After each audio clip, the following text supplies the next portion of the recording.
They say you can't go home again. I wish that had been true. The fluorescent lights of my Chicago office hummed their usual monotonous tune as I laid out the evidence across the mahogany conference table. Numbers don't lie. That's what I've always loved about forensic accounting. Every hidden transaction, every falsified receipt, every forged signature leaves a trail. The executives across from me shifted uncomfortably in their leather chairs as I walked them through the web of financial fraud their CFO had spun. My voice was steady, clinical, detached. I had perfected this coldness over 8 years of hunting white-collar criminals. My phone vibrated against the table. I glanced down. Grandma Dorothy flashed across the screen. I let it go to voicemail. It rang again immediately. Then again. My chest tightened. I excused myself and stepped into the hallway. The moment I answered, her voice cracked through the speaker, weak and desperate. Azalea, honey, your daddy's gone. Heart attack. But that's not why I'm calling. It's Shane. He's selling everything. The house, the land, your daddy's tools. You need to come home. Now. Before there's nothing left.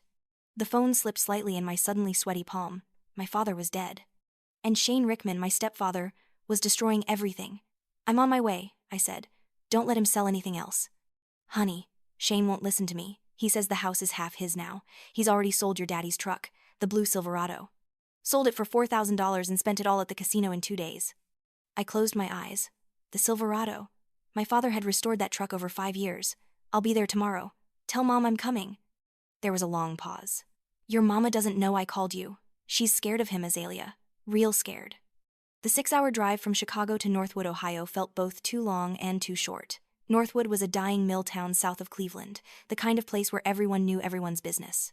I had left at 18, first for the Marines, then for college on the GI Bill, and finally for my job at Morrison and Hayes.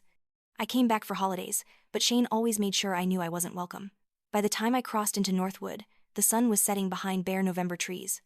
I drove past the high school where I had been valedictorian, past the diner where I worked summers, past the Methodist church. My throat constricted. I hadn't known about the funeral. No one had called me. Or had Shane intercepted the calls? Shane's truck was parked outside O'Malley's Tavern. Of course it was. I drove to the house instead. Our house. The 2-story colonial with the wraparound porch where I had spent my childhood. My father had painted it blue with white trim. Now it looked gray and neglected. Trash bags were piled by the curb. Inside, the house was barely recognizable. Empty beer cans covered every surface. The air was thick with stale cigarette smoke. My mother's collection of family photos had been taken down from the walls. In their place were Shane's hunting trophies. Well, look what the cat dragged in. Shane's voice came from the living room.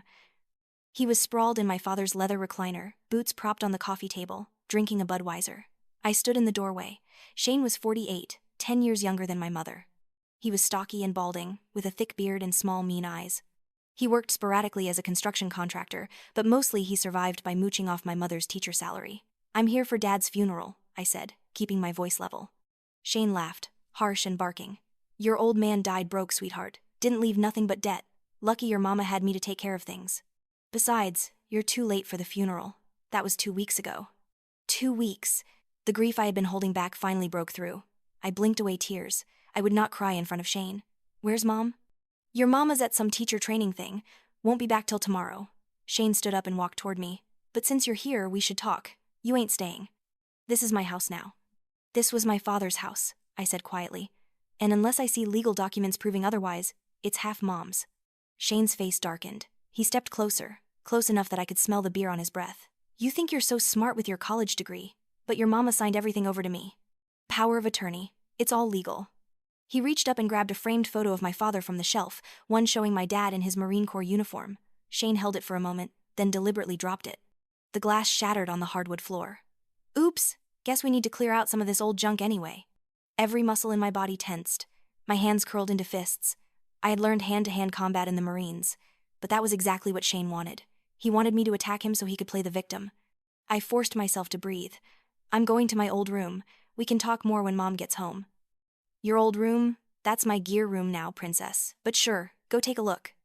I walked past him and climbed the stairs. At the end of the hall, my childhood bedroom stood slightly ajar. Inside, nothing remained of the girl I had been. The room had been converted into storage for Shane's hunting equipment. Rifles hung on racks. Boxes of ammunition were stacked in the corner. I sat down on the floor and let myself feel the full weight of what I had lost. But sitting there, my grief began to transform into something sharper. Rage. and with the rage came clarity. This was not just family drama. This was a crime. Shane had likely forged documents, stolen assets, and committed fraud. And I was one of the best forensic accountants in the Midwest. I started searching the room systematically. It took me 20 minutes, but I finally found a cardboard box shoved under a pile of magazines. Inside were stacks of papers, bank statements, loan documents, bills marked past due. And there, at the bottom, a second mortgage application on the house, with a signature that was supposed to be my mother's but was clearly forged. I took photos of everything with my phone, making sure to capture clear images of the forged signature. Then I carefully put everything back exactly as I had found it. I couldn't stay there, not with Shane in the next room.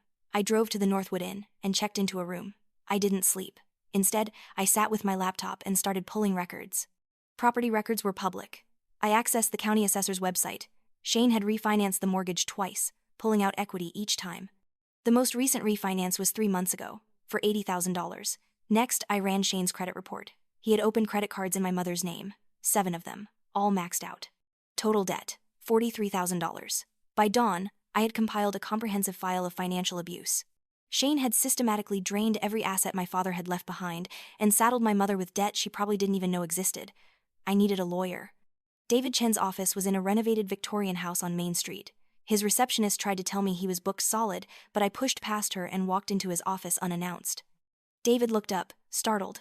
He was younger than I expected, maybe mid-30s, with sharp features and wire-rimmed glasses. I dropped a folder on his desk. I have documented evidence of mortgage fraud, identity theft, and financial exploitation. The perpetrator is my stepfather. The victim is my mother. And if we don't act within the next 72 hours, he's going to sell the family home and disappear. David opened the folder. I watched his expression change as he flipped through the documents. This is extensive. You compiled all of this yourself? I'm a forensic accountant. This is what I do. David leaned back in his chair. Your stepfather. Does he have a history of violence? Bar fights, intimidation. He's never hit my mother as far as I know, but she's terrified of him. And your mother, will she testify?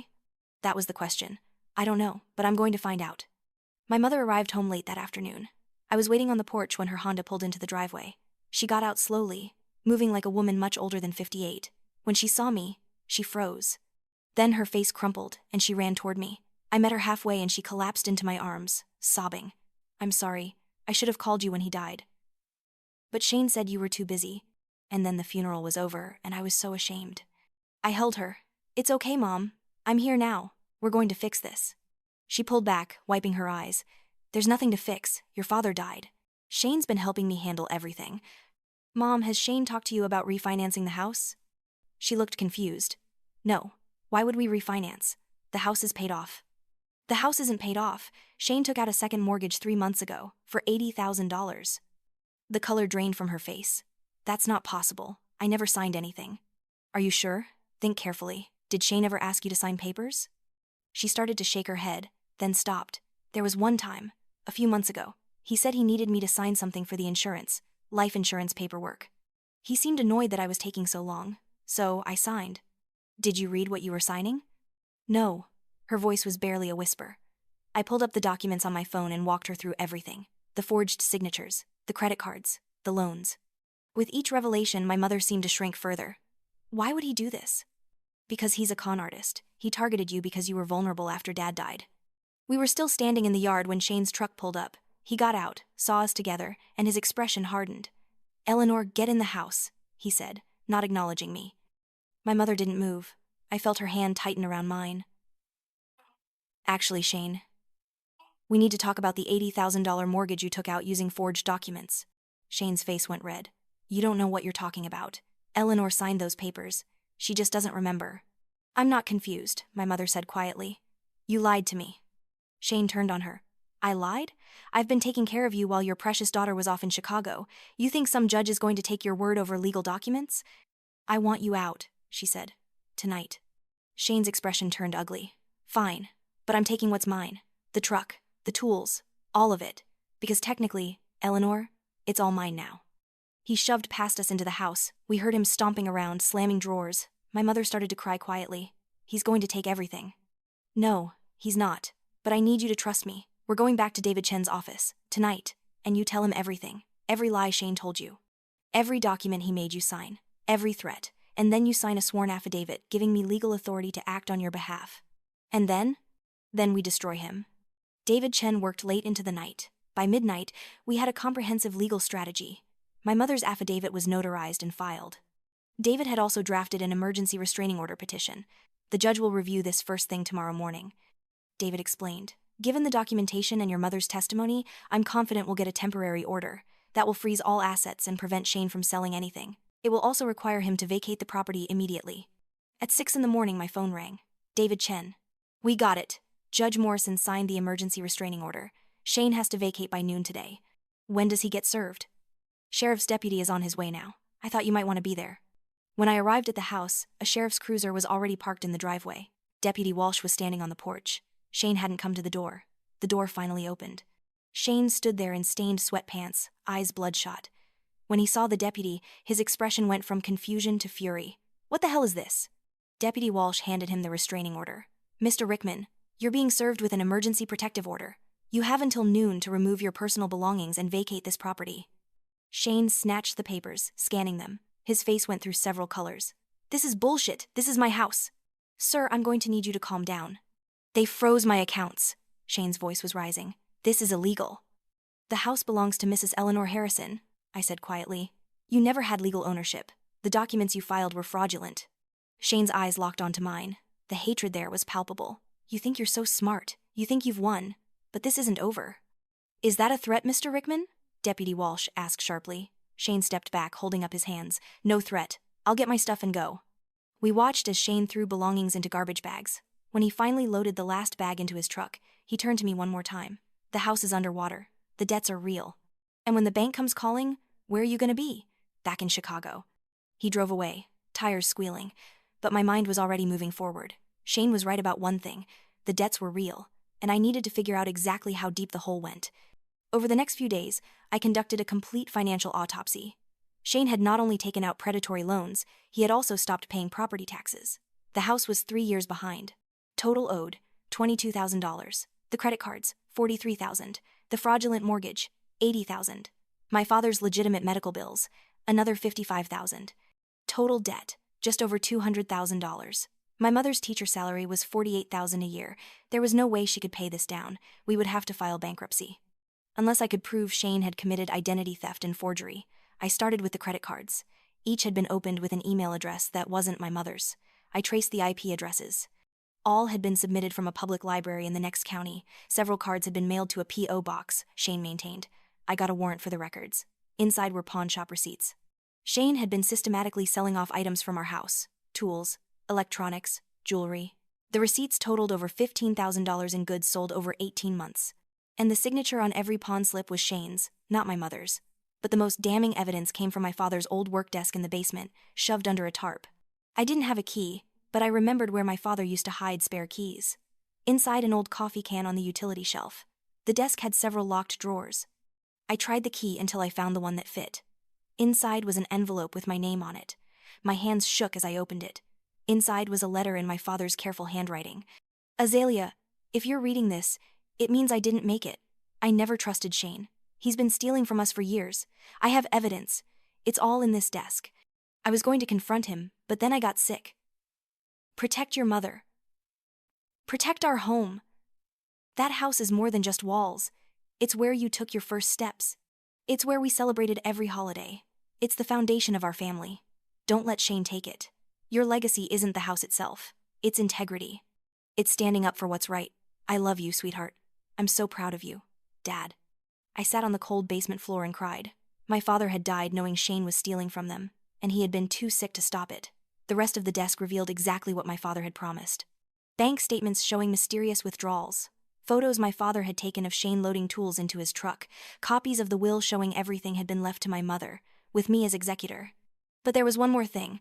A life insurance policy from my father's Marine service. Death benefit, $500,000. Beneficiary, Eleanor Harrison. The policy was still active, and Shane had never filed the claim. I called David Chen immediately. I found everything we need, and something that changes everything.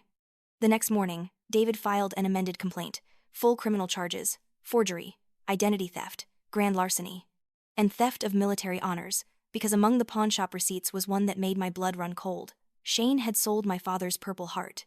The medal my father received after taking shrapnel in Kandahar. Shane had pawned it for $200.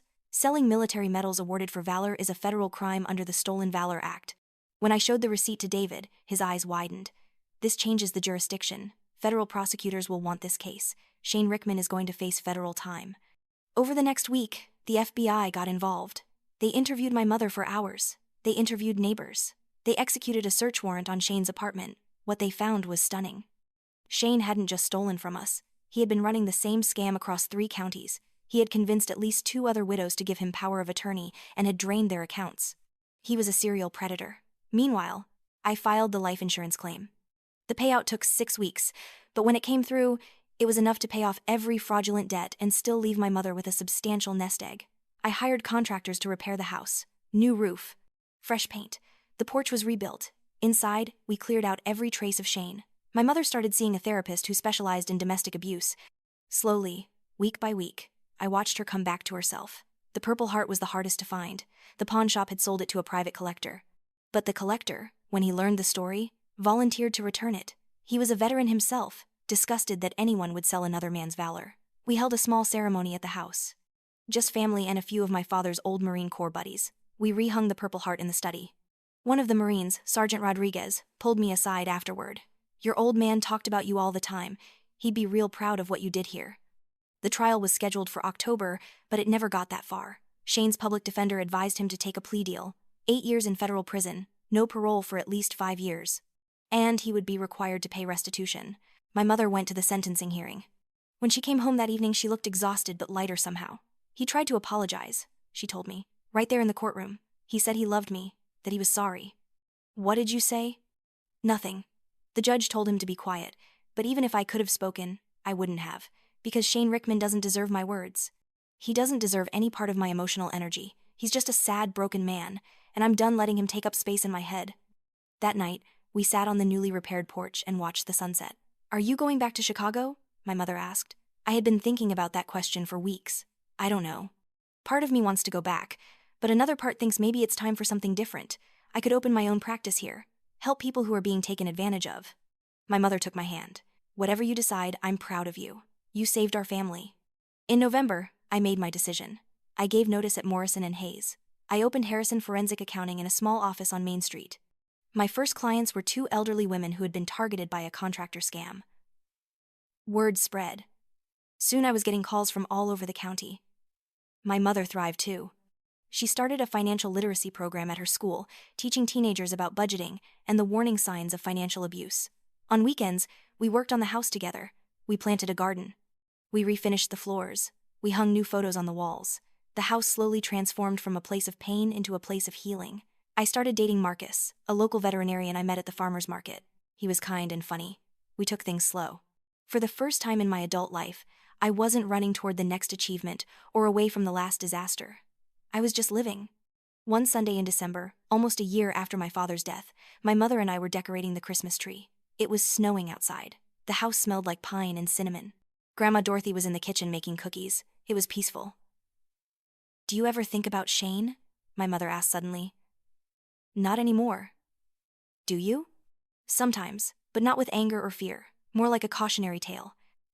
I think about the woman I was when I met him, so desperate for companionship that I ignored every red flag.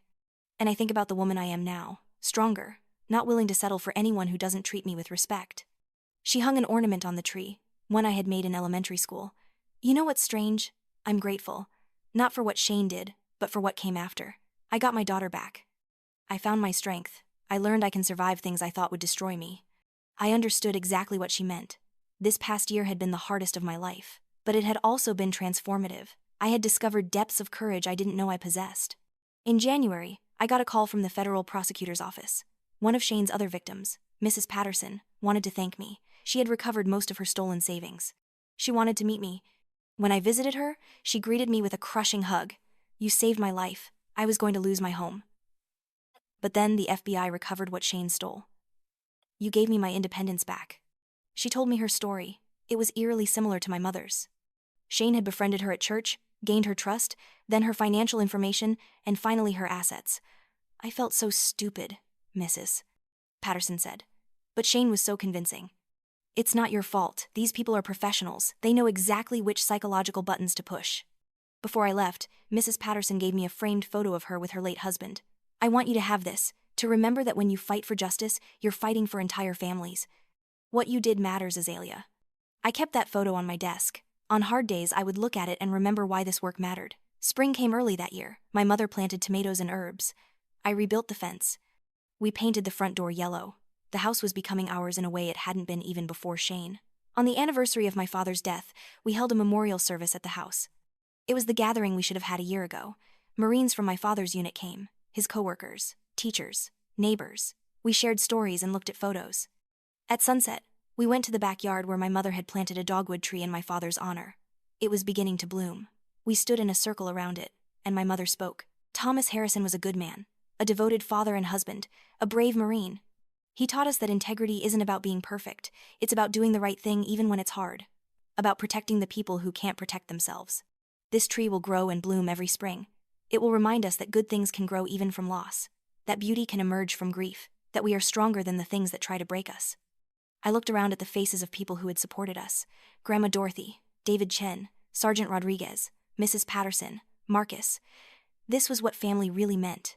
Not just blood relations, but chosen family. People who showed up, who fought alongside you. That night, after everyone had gone, I sat on the porch with my mother. "Do you ever wish you could go back?" she asked. "To before all of this." I thought about it. Before Shane. When my father was still alive. No. I wish Dad was here. I wish you hadn't had to suffer. But I don't wish I could go back. Because then I wouldn't be who I am now. My mother nodded. I spent so many years being afraid. Afraid of being alone. Afraid of not being enough. But I didn't fall apart. We didn't fall apart. We fought back. And we won.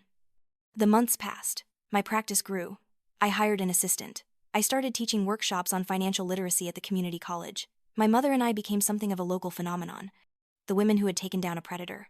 There were hard days. Days when the trauma caught up with me. Days when my mother had nightmares. But we had built a support system. We had therapy and friends and each other. And slowly, the hard days became less frequent. Marcus proposed to me on a cold December evening, exactly 2 years after I had come home. "I know you don't need anyone to save you, but I want to build a life with you. I want to be your partner. Will you marry me?" I said yes without hesitation. Not because I needed a husband, but because I wanted this partnership. Because Marcus had proven himself to be someone who respected my strength. We got married in the backyard, under the dogwood tree that now stood tall and full of blooms. It was a small ceremony. Sergeant Rodriguez walked me down the aisle.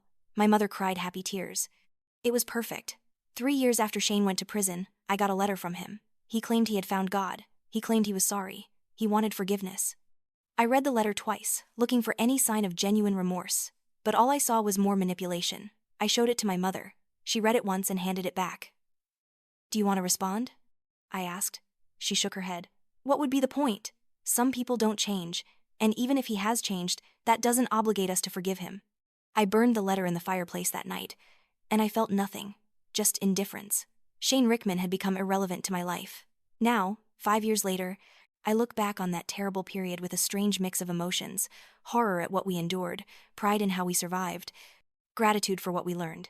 I'm sitting on the porch of the house that almost wasn't ours. My mother is in the garden, teaching my 3-year-old daughter how to plant seeds. Marcus is inside making dinner. Grandma Dorothy will arrive soon. It's an ordinary Sunday evening in Northwood, Ohio. Peaceful. Perfect. This is the victory. Not the court case or the prison sentence. This, the life we built from the ruins, the family we protected, the home we saved, the peace we earned. My daughter runs across the lawn, arms full of dandelions she's picked for me. Her face is pure joy. She has no idea how close this house came to being lost, but she'll know someday. I'll tell her the story. I'll teach her the lessons my father taught me, about integrity, about fighting for what's right, about protecting the people you love. I'll teach her that she comes from a line of strong women, women who survived wars and loss and betrayal, women who rebuilt from ashes, women who refused to be victims. The sun is setting now, painting the Ohio sky in shades of pink and gold. The dogwood tree rustles in the breeze. From inside, I hear Marcus laugh. My mother's voice drifts from the garden, patient and loving. This is my father's legacy. Not just the house, but the courage to protect it. Not just the family, but the strength to keep it together. Not just the lesson, but the wisdom to pass it on. Shane Rickman tried to take everything from us, but he failed. We're still here. Still strong. Still fighting. Still building. Still loving. and that is the sweetest revenge of all.